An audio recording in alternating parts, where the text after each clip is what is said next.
عايشة؟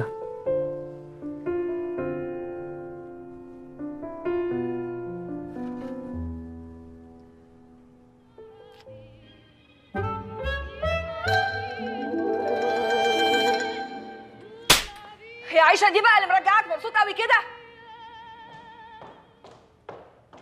في حاجات كتير قوي متعطله عليك وده عامل مشاكل كتير في الشغل. حلها انت يا حسن. انا اديلي سنتين ما بعملش حاجه غير اني بحل في مشاكل.